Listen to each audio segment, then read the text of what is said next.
Uh, what's up, guys? This is Aaron.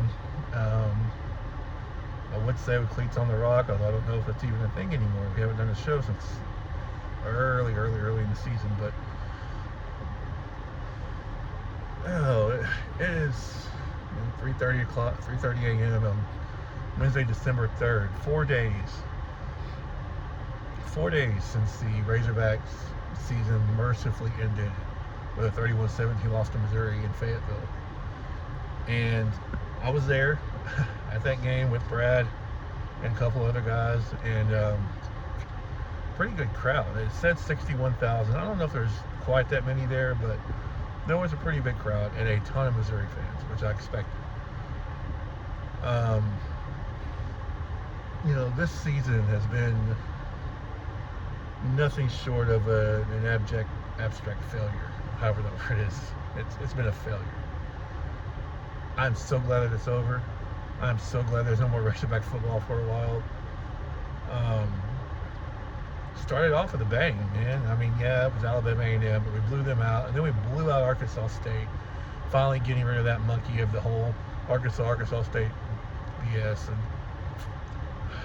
man, that was the last game we won, and that was September 6th. Like I said, it's December 3rd.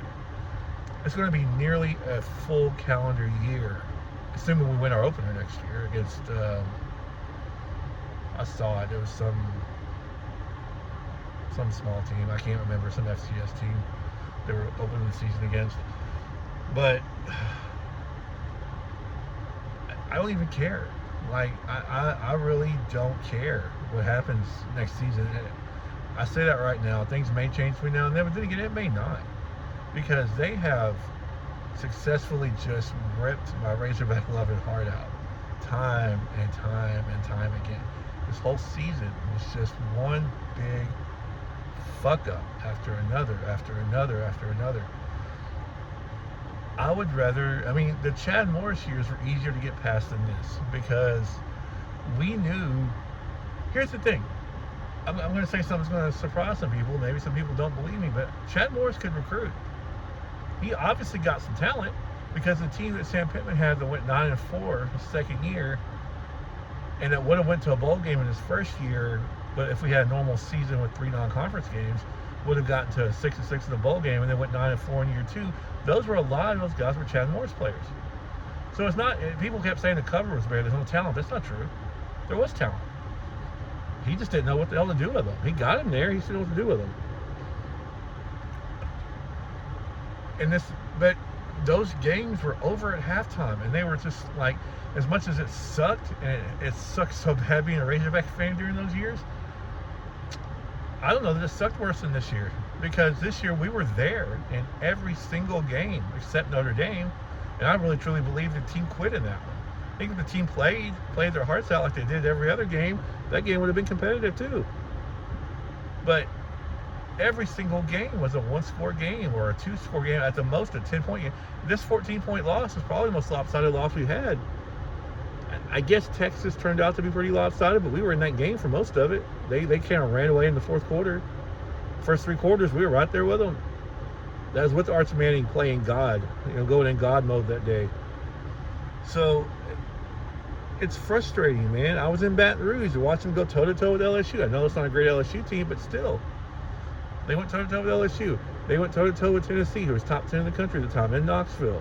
Number 4 A&M came to Fayetteville. It was a 3-point game. We were in every game. And that, if you have a really young team and you're in every game, you're feeling great. You're like, oh, we got something going here. This was a veteran team for the most part, and a team that for the most part won't be here next year. We didn't get a single SEC win. We got 2 non-conference wins. We lost our other 2 non-conference games. Memphis and Notre Dame. We didn't even get 4 non-conference wins. 2-10. And I love Bobby Petrino, and I wish he could stick around. I wish he was still here. But man, this season was terrible. I was so excited when they named him interim. I wasn't excited to see him get fired, but he's going to be fine. If anything, he got to get away from this disaster. A disaster he helped create, by the way. He and Travis Williams helped create this disaster. He gets paid a ton of money to stay away from it now. And we fans have to suffer through the entire season. So Saturday the season ends mercifully 31-17 in Missouri. Sunday morning, wake up, and we are hiring a new coach. Finally, after 3 months of not having a Pittman around, instead of just naming Bobby the coach and letting him go hire a defensive coordinator and trying to get things going for next year, we go a completely different direction. And who do we get? Do we get Lane Kiffin? Of course not. We get John Gruden? No. We get Ryan Silverfield from Memphis. He wasn't even the first choice of the university. Alex Golish was from South Florida, who is now the head coach at Auburn. He was supposed to come, and from what everything that had been reported, he was signed, still, and delivered. I mean, he hadn't signed the contract, but it was determined he was coming here. And then he decided to go to Auburn instead. And I can't say I blame him. Who the hell wants to come to this dumpster fire? I didn't really want him in the first place. I knew nothing about him. But at the end of the day, looking at things now, I don't know. Maybe he'd be better than Silverfield. Maybe not. Who knows? That's the problem, though.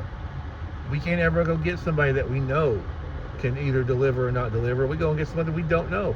We have to put up with another coach that's... Look, this is nothing against Ryan Silverfield. I don't know the guy. And I know his Memphis teams were pretty good, but he had a down year this year. After they beat us, they were 5-0 or whatever it was. They finished 8-4. They lost their last 3 games, including to a bad UAB team. Now, Navy's a good team, and I can't remember who else they lost to in that 3-game stretch, but UAB was not a good team, and they lost to UAB. If you can't beat UAB and you can't beat Navy, although Navy's a good team, but you can't beat Navy or UAB, how are you going to beat an SEC team? And there's people going, oh, well, he didn't have SEC talent. Okay. Look, I'm willing to give the guy a chance. We don't have a choice at this point. He's here now. Whether I believe he's the right choice or not, he's here.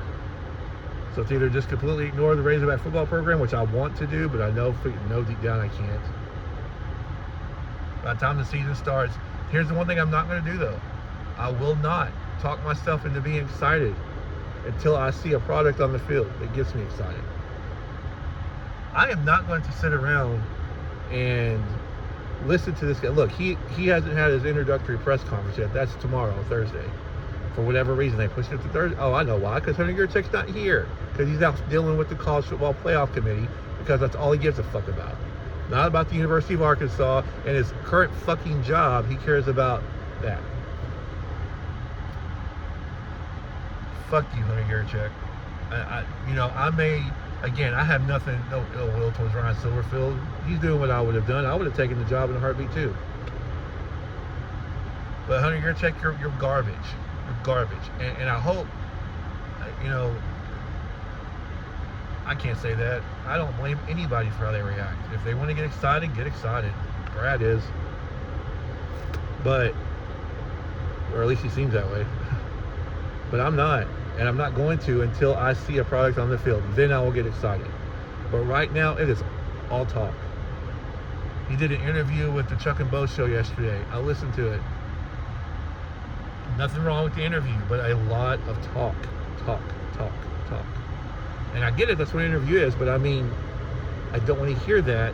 I don't want to hear you say the word championship. I want to see results. And here's the thing, man. You did this to yourself. Not a knock on Silverfield, but his exact words were, go back and listen to it. Maybe not the exact words, but basically what he said was, we don't need 2 or 3 years to rebuild. We're turning this thing around now. He literally said that. So if you don't turn it around in year 1, expect the fan base to be pissed, because you said it in an interview. Your words, not prompted, not something that Chuck and Bo brought up, because they would never do that, because they're all about the university. They would never say anything like that, because all they want to do is suck the penis of the university. But unannounced, unprovoked, he literally said, I know fans, when they hear a new coach, expect a 2 or 3 year run to build. We're not doing that. We're building up to win now. We're turning this thing around now. We're here to win championships now. we're not in a great spot, man. And I don't know that Nick Saban could come in. Nick Saban of 2007 could come in and win a championship here and now. But those are your words. And there are going to be people out there, I'm one of them, that's going to go into those words, hear those words and say, all right, man, if you want me to get excited, you better deliver on what you said. Is it fair? Probably not, but you shouldn't have said it. You shouldn't have said it. I'm sure deep down that's what you're believing and that's what you're going to try to do. But man, if you don't, this fan base that's already fractured, already split as it is going to get split and fractured even more. Because Chuck and Bo's show is a pretty big popular show. I'm sure a ton of Razorback fans heard that. I'm sure a ton of Razorback fans just kind of went straight in on those words. That this is a win now thing. We're not trying to win 2 or 3 years from now. We're trying to win now. Or we're not trying to win. We are here to win now. Okay. I'm cool with that. I'm tired of losing. That would be awesome. But you better deliver on what you said. It ain't going to be easy. We are in a bad spot, man. The University of Arkansas is in a bad spot football-wise. We don't have the money, or apparently we do, according to Hunter Yurachek, but I believe him about as much as I believe fucking Crooked Prison. But we don't really have the money to go compete with all these other schools. It's bullshit that we don't, but we don't. So if you're going to do that, if you're going to say that, you better have a plan to make it happen. I'm not getting myself fired up and excited over words anymore. I did it with Brett Bielema, who I'm a fan of, and I think he did a good job here, but he didn't follow through on what he said he was going to do. I let myself get excited about Chad Morris, and boy, do I feel stupid about that, but I did. I let myself get excited about Sam Pittman. And I'm not even listening to the introductory press conference Thursday because I don't want to hear it. I don't want to hear more of hollow words. I want to see action. Now, he did flip some commitments, a couple of 4-star in-state commitments and a 3-star. That's great. That's a start. But you got to keep building that momentum, man. This isn't a rant from me. This is just me telling the truth, man. If you want to win, you've got to start building the momentum. You got some now. Keep it going. I'm giving you a chance. I'm not going to just completely...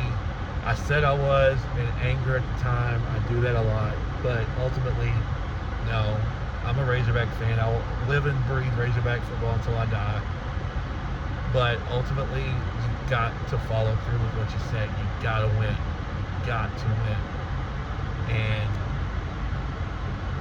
I don't know. Can he do it? His record at Memphis was good, 50-25, but you know, he didn't do very well against teams under 500. He never won a conference championship. He took a program that Mike Norvell had rolling, and it just slowly started to decline, to the point that when it happened and it was announced he was coming to Arkansas, I didn't see very many, if any, Memphis fans upset. They all seemed happy. Arkansas to Arkansas is what I saw more than once. And shove it down their fucking throats. Fuck Memphis. I don't know who Memphis fans think they are anyway. Fuck them. Shove it down their throats, Silverfield. Win. Win here. Win fucking big. Let's go. But you gotta deliver on what you promised, man. And if you don't, you just 2 or 3, 4 years down the road, we're gonna be doing the same thing again. I don't want that. I don't want to do this anymore. I don't want another coaching search in 3 or 4 years. I think Bielema got fired too soon. I think he should have got another couple of years. I think he could have kept this on float. But with Morris, it was time. With Pittman, it was time. And while I do still think Petrino was the right answer, I will always believe Petrino was the right answer until Silverfield proves me wrong. He's not here now, so there's nothing I can do about that. Silverfield, it's your job. It's your call. Let's go. Go fucking win. Go win. And, you know, nothing else we can do but just hope. We're 9 months away from the season starting, and I'm not ready for it, but there are some people going, I wish we could play now. Whatever. Hope he does well. But a little bit of other football news. How about the Cowboys? They're on a bit of a roll right now. 3 wins in a row. Tomorrow night, Thursday night, December 4th, we're in Detroit. I was really worried about this game, and I still am, because I do get that way about every game. I was worried going to the Missouri game for Arkansas. Don't know why. I knew we weren't going to win, but I was. Detroit's scary, but they're also very, very, very banged up. They got a lot of players either out or not 100%. Apparently, Amon-Ra St. Brown is trying to play tomorrow night, but I don't see that happening. I'd be shocked if he did. He had a high ankle sprain last weekend, and I don't think it's against the Packers on Thanksgiving. I don't think it's to the point where he can play. If he wants to go out there and hurt his team more than he helps it, that's on him. Sam Laporte is out for the year for Detroit, so I know he's out. They got a corner. Their number one starting corners out, which is not a good sign when you're going against George Pickens and CeeDee Lamb and Jake Ferguson in that group. From everything I've seen and read, the Lions are pretty good run defense, and they're going to do everything they can to stop the run. So it may be a slow day for Javonte Williams, but it's going to be a big night for Dak Prescott. If he's as good as he's looked the last few weeks, he'll go out there tomorrow night and torch the secondary. Just torch them. We will pick up. Offensive line's playing very well. They'll block it up. Dak, you'll have a chance to go torch these guys. Torch these fuckers. I remember last year, man, 47-9, one of the most embarrassing losses of my Cowboy fandom. 47-9 to these fucks. You know, the only one I can think of worse was that opener for the Texans, their very first night, 2002, the very first game they beat us. But other than that, last year against Detroit was so embarrassing, I quit watching it in the third quarter. Now, that was not Dak Prescott. If I'm not mistaken, I'm pretty sure that was Cooper Rush starting that game. But it's payback time, man. It's payback time. Let's go there tomorrow night and beat the fuck out of them. And as far as the playoffs go, assuming we win tomorrow night, if we lose, I think the season's pretty well over. But if we keep winning, we're still alive. I keep hearing so much bullshit about how it's almost impossible to get a wild card spot. No, it's not. It's really not. People look at the numbers, but they don't look at the schedules for the teams coming up. I have studied in depth the schedules of the teams that we're chasing. The Packers and Bears right now. The Packers are half a game behind the Bears for first in the North because they got that tie with us. But they play each other twice in the next 3 weeks. And in between, the Packers have to go to Denver and play the Broncos, who I don't think have lost a game at home, and they are dominating right now. They won 9 in a row, or 8 in a row, whatever it is. They're on a long winning streak. And I don't think, I think they beat the Packers. So my hope, it doesn't really matter who wins that game, but my hope is that the Bears do. Packers lose that one, lose to Denver, lose to Chicago again. That's 6 losses, and guess what? As long as we keep winning, we're going to the playoffs. And also in the East, the Eagles are starting to look a little bit like the 2023 Eagles, which was my favorite Eagles team of all time. They started 10-2 and ended up 11-6 and got in as a wild card, and they got smoked by the Buccaneers in the wild card run. Starting to look like that team again. There's some friction going on in that locker room. They don't trust Nick Sirianni. They don't trust the offensive coordinator. We're a game and a half behind them right now with 5 games to go, and they got to play at the Chargers Monday night. The 8th, Monday night the 8th. And then later on in the month, the Sunday before Christmas, they play at Buffalo. So the Sunday after Christmas, they play at Buffalo. And in between that, they got the Commanders twice, who, yes, the Commanders are having a really bad year, but Jane Daniels is supposed to be back this week. And that kind of worries me because we got to play him too. But they're going to be motivated. They hate the Eagles. They hate the Cowboys. They'll be motivated for both those games. And so I wouldn't be surprised to see them lose one of those Commanders games, lose to the Bills, just hoping they lose to the Chargers. But if they lose 2 of those games and we win out, we're winning the division. So we're still alive for that. The wild card, everybody keeps saying it's almost impossible. I just don't see how it's almost impossible. The Bears still have to go to San Francisco. They got to play the Browns, which the players will play hard. They'll give themselves a chance to win, and Kevin Stefanski will fuck it up. That's what he does. But they got the Packers, the Browns, the Packers at home, at the 49ers, and at the Lions to end the season. Not an easy stretch. They easily could lose 3 of those games. The Packers have the Bears at home, at the Broncos, at the Bears, the Ravens, who are going to be probably fighting for a division title, and at the Vikings. So They ain't losing to the Vikings are a joke. But those other 4 games are very easily can lose those games. 49ers, another team that could lose. They just need to lose 2. They have the Titans at the Colts, the Bears, the Seahawks. Who's the other one? Oh yeah, they only have 4 because they're on a bye this week. So they have the Titans at the Colts, the Bears, and the Seahawks. They could lose 2 of those games. They could easily lose 2 of those games. Seahawks, another one. I don't remember their full schedule, but I do know they play they play at Atlanta this week, which would be great if Atlanta could win that game. I don't see that happening, but if it's in Atlanta, it's anything can happen. I know they play the Rams. I know they play the Niners to end the year. They play Carolina at Carolina, so they could lose some games. I mean, it's still right there, guys. Just win, keep winning, stacking these wins. We got 3 in a row. Let's get to 8. Let's win out. And if they get past the lines, I see no reason why they can't. They got the Vikings at home, which is a game they should win. They got the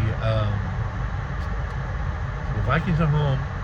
Oh, the Chargers at home, and then it's at Washington, at New York. So they can easily win these games. If they can get past Detroit, they can win out. So it's exciting. I refuse to believe they win out, go 11-5-1, and not make the playoffs. A lot of people are saying that's possible. I don't see that happening. I think if we go 11-5-1, something will break our way and we'll win. We'll either get a division title, which would be great, or we'd get a wild card, which is perfectly fine with me, because we were 3-5-1 at one point. So to get in position and make the playoffs after being 3-5-1, having one of your players, that tragic suicide, it looked like everything was done, and then all of a sudden they just exploded back, and now they're right there in position to get to the playoffs. So I like it. Let's go Cowboys. Coach Silverfield, I'm giving you a chance, man. I hope you prove everybody wrong, including me, and I hope you win. But you gotta come through now. You said it. You gotta come through with it. You gotta win. And I'm not saying win a national title next year by any means, but you better win 7-8 games to get to a bowl. And the schedule's not going to be easy. We got Georgia on the schedule next year. We got to go to Vandy next year. We got to go to Texas next year for the 2nd year in a row. We get Missouri at home for the 2nd year in a row. We got to go to Texas 2nd year in a row. We got LSU next year. I don't think we have Alabama. I think we go to Oklahoma next year too. So, yeah, it's not going to be easy. You got a brutal schedule for your first year in the SEC. It's not the American Conference anymore, man. But best of luck. Giving you a chance. Let's see what you can do. Thanks everybody for watching. And go Cowboys, go Hogs. A big basketball game tonight against Louisville, top 5 Louisville or top 10 Louisville. We're 0-2 against these big opponents, and I'm tired of losing these games. People tell me, oh, calm down, it's early in the year. I don't care. You keep scheduling these big-time opponents, you got to start winning some of them. Or otherwise, it's pointless. But a big one tonight in Fayetteville, so this was not a neutral site or a road game. Michigan State was a road game, and Duke was a neutral site, although there's a lot of Razorback fans in Chicago. But this is in Fayetteville, at home against number 6 Louisville. Still kick their ass. Let's go get a big win. Go Hogs, go Cowboys. Thank you for watching, and I'll see you guys next time.